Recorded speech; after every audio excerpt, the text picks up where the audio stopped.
주님의 뜻을 먼저 구할 수 있는 하나님의 사랑하는 자녀로서의 그 삶을 살아내는 것이 우선이기에 오늘 이 말씀을 잘 들으시고 앞으로 살아가는 삶 속에 이 말씀의 교훈대로 하나님께서 원하시고 바라시는 그 뜻대로 살아가시는 하나님의 거룩한 자녀들이 되시기를 다시 한번 주님의 이름으로 축원을 드립니다.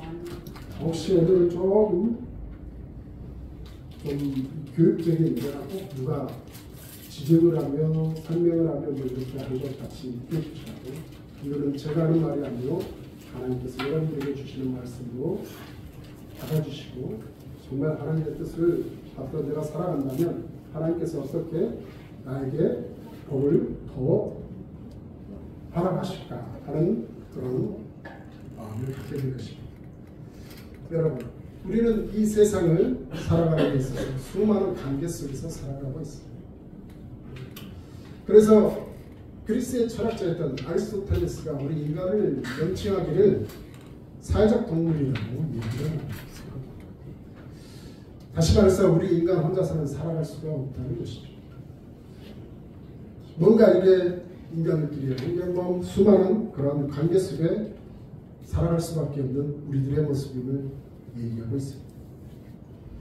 그런데 이러한 관계 속에서 자신의 뜻을 관철시키고 이루려고 하는 것, 이것은 우리 인간의 본능입니다. 그런데 어떤 사람들은 자기의 그 뜻을 이루기 위해서 다른 사람을 이용하기도 하고 또 도움만을 요구하는 사람도 있어요. 뿐만 아니라 좋은 관계를 유지하기보다는 홀로 역행하는 사람들도 볼 수 있습니다. 이것은 관계를 유지하려고 하기보다는 자신의 뜻을 이루고자 하는 욕구가 강하고 그 욕구에 집착하고 있는 사람을 우리는 볼 수 있다는 것이죠. 우리는 자식들이지요. 자식은 부모의 뜻을 받들어 성취해드려야 합니다. 부모의 뜻을 무시하고 살아가는 사람들, 그 사람들은 사회에서 인정받지도 못하고 잘되기보다는 어그러진 길로 가는 경우도 많이 볼 수 있습니다. 또한 우리는 제자입니다. 제자는 스승의 가르침을 잘 받아들이고 살아가야 합니다. 그래야 참된 제자가 되는 것이죠. 스승은 제자들에게 불만이 있고 학생들은 스승의 교훈을 깨달아 순종한다면 우리나라의 미래는 참으로 밝을 것입니다. 우리나라도 마찬가지입니다. 국가는 국민의 뜻을 국정에 반영해야 합니다. 우리 국민은 국가의 뜻을 따라야만 이 국가가 발전하게 될 것이고 나 개인의 성장도 하게 될 것입니다. 이렇듯 우리 사람들은 관계 속에 살아가고 있습니다. 그런데 제가 오늘 꼭 드리고 싶은 말 중에 하나가 꼭 중요한 관계가 하나 있다. 그것은 바로 하나님과의 관계라는 것입니다. 성경은 하나님과 우리의 관계를 몇 가지 말씀하고 계세요. 첫째는 하나님은 창조주시요 우리는 그의 피조물이라는 것입니다. 그리고 두 번째로 하나님은 우리의 주인 되시고 우리는 그의 청직이라는 것입니다. 그리고 세 번째는 하나님은 우리의 아버지시고 우리는 그의 자녀라는 것입니다. 이처럼 하나님께서는 창조주 되시고 만물의 주인 되시며 만유의 아버지시되 우리 인간들은 그의 만드신 피조물이고 또 그의 만드신 이 만물을 다스리고 관리하는 청직입니다. 하나님의 형상으로 인해서 하나님께 영광을 돌려드려야 하는 자녀라는 것을 우리는 알아야 한다는 것입니다. 그럼 어떻게 하면 하나님께 영광을 돌리는 것이 될까요? 우리가 하나님의 관계 속에서 창조주 되신 하나님의 뜻, 만물의 주인 되신 하나님의 뜻, 만유의 아버지 되신 이 하나님의 뜻을 알고 우리는 이루어드려야 한다는 것이죠. 우리가 하나님의 뜻을 이루려면 먼저 알아야 할 것이 있습니다. 사도 바울은 로마서 12장 2절에 이렇게 말합니다. 너희는 이 세대를 본받지 말고 오직 마음을 새롭게 함으로 변화를 받아 하나님의 선하시고 기뻐하시고 온전하신 뜻이 무엇인지 분별하도록 하라. 하나님의 뜻은 선하죠. 하나님의 뜻은 불완전한 것이 아니라 온전한 그리고 기쁜 것입니다. 그렇다면 우리는 하나님의 뜻이 무엇인지 구체적으로 알아야 한다는 것이죠. 그래야 하나님의 뜻을 이루어 드릴 수 있기 때문에 그렇습니다. 여러분들은 예수님께서 이 땅에 오신 목적이 무엇이라고 생각하십니까? 많은 대답을 할 수 있겠죠. 그런데 오늘 그 중에 하나가 오늘 본문에서 말하는 것이 있습니다. 38절 이하에 보면 내가 하늘로서 내려온 것은 내 뜻을 행하려 함이 아니요 나를 보내신 이의 뜻을 행하려 함이니라 라고 말씀하십니다. 그렇다면 우리를 향한 하나님의 뜻은 무엇일까? 그리고 그 뜻을 어떻게 하면 우리는 알 수 있을까요? 그것은 예수 그리스도를 통해서 우리는 알 수 있다는 것이죠. 하나님은 예수를 통해서 그의 뜻을 나타내셨고 또한 이루셨기 때문에 그렇습니다. 이제 우리는 하나님의 뜻을 어찌됐든 이루어가며 그 뜻대로 살아가야 합니다. 우리 다 같이 찬송한 곡 부르면서 그 말씀으로 이어질 것을 한번 해보겠습니다.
주님도 때로는 울기도 하셨네.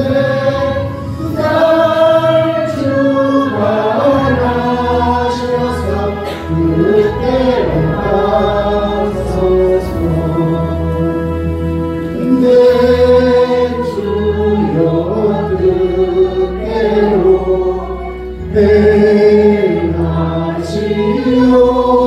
행하시옵소서. 내 모든 일들은 다 주께 맡기고 저 천성 향하여 고요히 하리니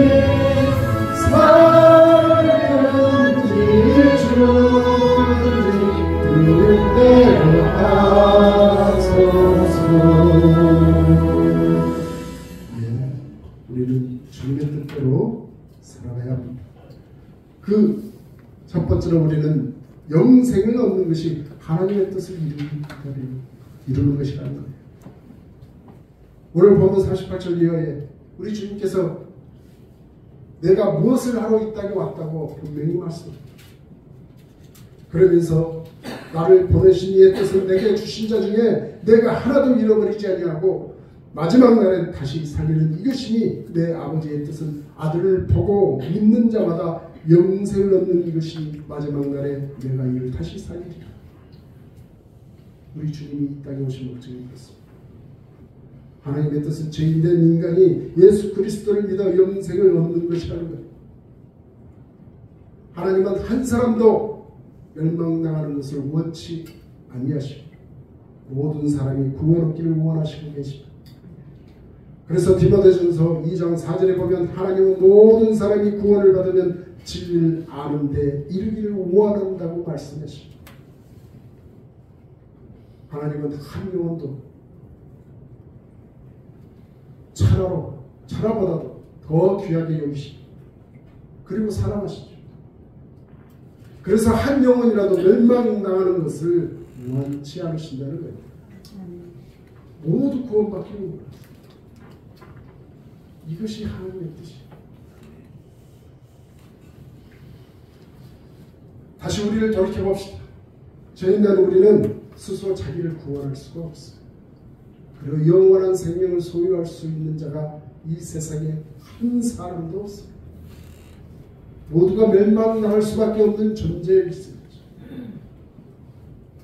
여러분, 왜 사람들이 죽으면 망자를 쓰는 줄 아십니까? 죽어서 망했다고 그럽니다. 그처럼 우리 인간들은 죄인된 인간으로서 멸망당할 수밖에 없는 존재들이었어요. 그런데 하나님께서는 이 사실을 가만히 보고만 계시지 않았다는 거예요. 그의 사랑이 행동으로 나타났다는 거예요. 하나님의 사랑은 감성적인 사랑이 아닙니다. 행동하시는 사랑이라는 거죠. 그래서 하나님께서 하늘 보좌에 앉아 계시기만 한 것이 아니라 친히 이 땅에 내려오셨습니다. 그 사랑을 나타내 주셨습니다. 여러분도 잘 알고 있는 성경 구절이 있어요. 다른 건 몰라도 이 한 구절만은 꼭 기억하고 계시는 분이 계십니다. 요한복음 3장 16절. 하나님이 세상을 이처럼 사랑하사 독생자를 주셨으니 이는 저를 믿는 자마다 멸망치 않고 영생을 얻게 하려 하십니다. 유명한 스포츠 미국 풋볼 거기에도 선수 한 명 있는데 그 사람 자신의 이 헬멧인가 여기에다 요한복 존 3:16 요거를 써붙여놓고 다녀요. 그래서 그는 꼭 경기를 치르기 전에 무릎을 꿇고 이 부분을 연상하면서 그렇게 경기를 한다고 합니다. 하나님께서 우리들에게 주신 이 핵심적인 메시지, 하나님께서 이처럼 우리를 사랑하시고 그 아들 독생자를 주셨습니다.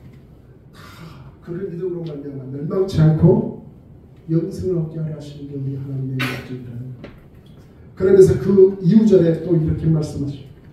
하나님이 그 아들을 세상에 보내신 것은 세상을 심판하려 하심이 아니요 저를 말미암아 세상이 구원을 받게 하려 하십니다.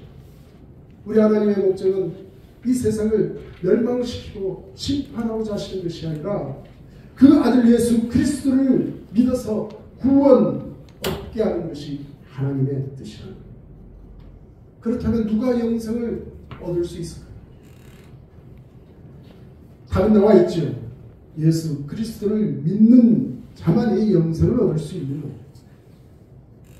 그래서 요한복음 1장 12절에도 이렇게 말씀합니다. 영접하는 자 곧 그 이름을 믿는 자들에게는 하나님의 자녀가 되는 권세를 주셨다라고 말씀하고 있습니다. 우리가 무엇이가? 하나님께서는 우리가 예수 그리스도를 믿는 것 그 하나만으로도 하나님의 자녀가 되는 권세를 주셨다고 말씀하고 있다. 또한 사도행전 16장 31절에도 얘기합니다. 주 예수를 믿으라. 그리하면 너와 내 집이 구원을 얻으리라. 이제 우리는 예수 그리스도를 믿어서 영생을 가진 자가 되었지만 그 후로도 해야 할 일이 있어요. 내가 먼저 믿었기에 우리를 통하여 예수 그리스도를 믿는 자들이 될 수 있도록 복음을 전하는 것 또한 우리의 할 일이요 하나님께서 원하시는 뜻이라는 것도 분명히 알아요. 이제 두 번째, 세례를 받는 것이 하나님의 뜻을 이루는 것이라는 거예요. 아직 세례를 받지 못하신 분들 계실 줄 압니다. 세례를 받는 것 내가 받고 싶어서 받고 싶지 않아서 받지 않고 그러는 게 아니에요. 세례는 하나님의 뜻을 이룰 수 있는 당연히 해야 할 일이라는 것입니다. 누가복음 7장 29절로 30절에 보면 이렇게 말씀이 기록되어 있어요. 모든 백성과 세리들은 이미 요한의 세례를 받은지라. 이 말씀을 듣고 하나님을 의롭다하되 오직 바리새인과 율법 교사들은 그 세례를 받지 아니하므로 그들 자신을 위한 하나님의 뜻을 저버린 자들아 이렇게 말씀합니다. 다시 말해서 세례를 받지 않는 자들은 하나님, 그들 자신을 위한 하나님의 뜻을 저버린 자라고 해요. 세례를 받지 않으면 하나님의 뜻을 이루지 못하는 거죠. 다시 말해서 예수를 믿어서 구원을 받은 사람이라면 세례를 받는 것이 하나님의 뜻임을 알 수 있다는 것입니다. 그러므로 우리가 예수 그리스도를 믿어 영생을 얻음으로써 궁극적이고 근본적인 하나님의 뜻을 이루어 드렸다고 한다면 이제는 주님의 명령이신 이 세례를 받음으로 하나님의 뜻을 이루어 드려야 한다는 것이죠. 마태복음 28장 19절에 우리 주님께서 명령을 하시죠. 이것 또한 지켜도 되고 지키지 않아도 되고 하는 그 말씀이 아닙니다.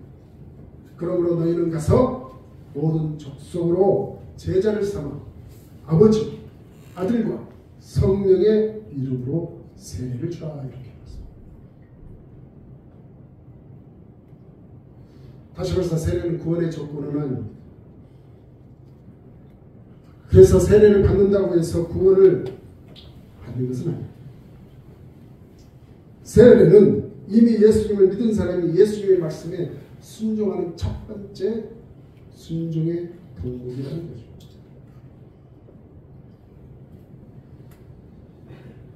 그래서 세례는 받아도 되고 받지 않아도 되는 그런 항목의 것이 아니라는 거예요. 왜냐하면 우리 주님께서 우리에게 명령하시는 말씀이기 때문에 그렇습니다. 마태복음 3장 13절에 보면 우리 주님께서도 공생애를 시작하기 전에 먼저 하나님의 뜻을 이루기 위해 요한에게 가서 세례를 받으십니다. 예수님께서 이 세례 요한에게 세례를 받을 이유가 하나도 없었어요. 이유가 있다면 딱 한 가지가 되죠. 그것은 바로 하나님의 뜻을 이루기 위해서 요한 세례에게 가서 세례를 받았다는 것이죠.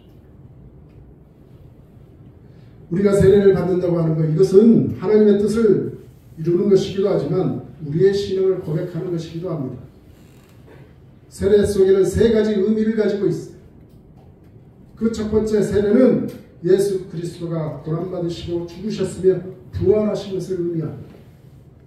두 번째는 예수 그리스도를 믿는 우리도 그와 함께 죽었고 그와 함께 다시 부활한다는 것입니다.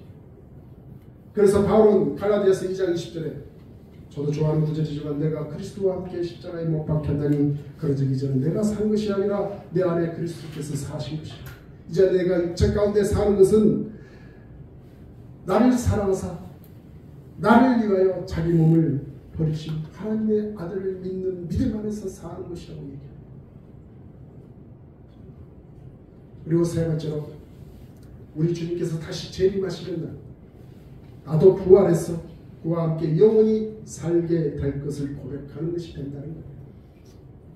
그래서 이 세례가 중요하고 받아야 한다는 것입니다. 그래서 성경에서는 이렇게 말씀합니다. 골로새서 2장 12절에 너희가 세례로 그리스도와 함께 장사함바 되고 또 죽은 자들 가운데서 그를 일으키신 하나님의 역사로 말미암아 그 안에서 함께 일으키심을 받았느니라 말씀합니다. 그러니까 세례가 그냥 교회에서 지워지는 하나의 행사가 아니라 우리가 신앙생활을 하는데 꼭 거쳐야 되고 꼭 해야만 하고 주님의 말씀대로 순종하는 아주 절대적인 말씀이라. 그래서 우리는 당연히 하나님의 뜻을 이루기 위해서는 세례를 받아야 한다는 것이죠. 그래서 세례를 받으신 분들은 하나님의 뜻을 이루어 지금 가고 있는 것입니다. 받지 않았던 분들은 이제 하나님의 뜻을 이루어 드려야 하는 것입니다. 세 번째로 거룩함을 이루는 것이 하나님의 뜻을 이루는 것입니다. 데살로니가전서 4장 3절에 하나님의 뜻은 이것이 너희의 거룩함이라 이렇게 말씀합니다. 거룩함이라는 것은 여러분 말씀 속에서도 잘 무슨 뜻인지 알고 계실 겁니다. 음란을 버리고 이방인과 같이 세경을 쫓지 말고 거룩함과 존귀함으로 아내를 취하며 형제를 해하지 않는 것이라고 데살로니가전서에서 말씀합니다. 그리고 7절에 가보면 이렇게 또 말씀하죠. 하나님이 우리를 부르시면 부정케 하심이 아니요 거룩케 하십니다. 또 수제자였던 베드로는 이렇게 말합니다. 너희가 순종하는 자식처럼 이전 알지 못할 때에 쫓던 너희 사역을 본받지 말고 오직 너희를 부르신 거룩한 자처럼 너희도 모든 행실에 거룩한 자가 되라. 이렇게 얘기합니다. 참으로 쉽지 않은 말씀이죠. 거룩한 자 되기 쉽지 않습니다. 거룩함이라는 것은 구별된다는 것을 의미하는 것입니다. 깨끗하다는 것입니다. 그래서 우리 자신은 항상 정직하고 깨끗한 삶을 살아가야 합니다. 세상과 자기의 육체의 욕심을 따라 살지 않고 성령의 인도하심을 따라 더럽고 추악한 세상에서도 나 자신을 지켜나가는 것이 바로 거룩한 삶을 살아가는 것입니다. 하나님께서 원하시는 하나님의 자녀된 그 삶은 깨끗한 삶, 거룩한 삶을 살아가야 한다고 말씀하고 있습니다. 그러면 우리가 어떻게 해야 거룩한 삶을 살아갈 수 있을까요? 내가 거룩해져서 노력한다고 해서 노력했다고 거룩해질 수 있을까요? 성경은 이것도 제시하고 있습니다. 고린도후서 7장 1절에 그러즉 사랑하는 자들아 이 약속을 가진 우리가 하나님을 두려워하는 가운데서 거룩함을 온전히 이루고 육과 영의 온갖 더러운 것에서 자신을 깨끗게 하자. 이렇게 우리가 살아가는 그 삶 속에 내가 거룩함을 지켜나갈 수 있는 것은 내 하나님이 두려운 분이시라는 것을 명심해야 합니다. 우리 하나님은 내가 행한 대로 갚아주시는 분이십니다. 우리가 그런 분을 알고 그런 분을 믿는다면 우리는 그 앞에서 죄를 질 수가 없지. 그리고 또한 우리가 자기의 소망을 가지고 있다면 또한 거룩해질 수밖에 없습니다. 왜냐하면 하나님께서는 죄인을 원치 않으십니다. 가까이 하지 않으십니다. 오직 깨끗한 자만이 주님 앞에 설 수 있습니다. 내가 죄악의 덩어리에 깨끗해질 수 있는 방법 또한 있습니다. 회개요. 회개 그 모습으로 나아가 하나님 앞에 용서를 구해야 하나님은 그런 자에게 흰털보다도 더 깨끗하다고 우리에게 말씀해 주고 계십니다. 그런 하나님이시 우리는 이 땅에 살아가는 동안에 어찌됐든 하나님을 두려워하고 그분 앞에 거룩하고 순결한 자의 삶으로 항상 하나님께 영광을 돌릴 수 있는 그러한 우리의 모습이 되어야 한다는 것입니다. 그래서 요한일서 3장 2절에 사랑하는 자들아 우리가 지금은 하나님의 자녀라 장래에 어떻게 될 것은 나타나지 아니하였으나 다시 말해서 우리에게 하나님의 자녀로서 장래에 어떻게 될 것은 나타나지 않았다는 거예요. 그런데 그가 나타내심이 되면 우리 주님께서 나타나시는 것이 되면 우리가 그와 같은 줄 아는 것은 그의 계신 그대로 볼 것을 이라느니 주를 향하여 이 소망을 가진 자마다 그의 깨끗하심과 같이 자기를 깨끗하게 하느니라. 이렇게 말씀합니다. 우리의 장래의 소망을 가지고 있다면 우리 스스로가 깨끗하게 살아가야 한다고 말씀하고 있다는 것이죠. 하나님께서 거룩하신 것 같이 우리가 이 뜻에 살면서 우리가 지켜 거룩하게 사는 것은 하나님의 뜻을 이루어 드리는 것이라는 것을 또한 명심해야 할 것입니다. 우리는 이러한 하나님의 뜻을 이루어 드리며 살아가야 합니다. 항상 우리가 유의해야 할 것은 우리의 살아가는 삶 속에 어떠한 자세로 살아가야 하는 것이 하나님의 뜻을 이루어가냐는 것이죠. 마지막으로 말씀드리고 싶습니다. 항상 선을 쫓고 항상 기뻐하고 쉬지 않고 기도하고 은사에 감사하는 것이 하나님의 뜻을 이루는 것이라는 것을 우리는 알 수 있습니다. 데살로니가전서 5장 15절 이하에 보면 이렇게 말씀합니다. 상가 누가 누구에게든지 악으로 악을 갚지 말고 오직 피차 대하든지 모든 사람을 대하든지 항상 선을 쫓으라. 그러면서 얘기합니다. 항상 기뻐라. 쉬지 말고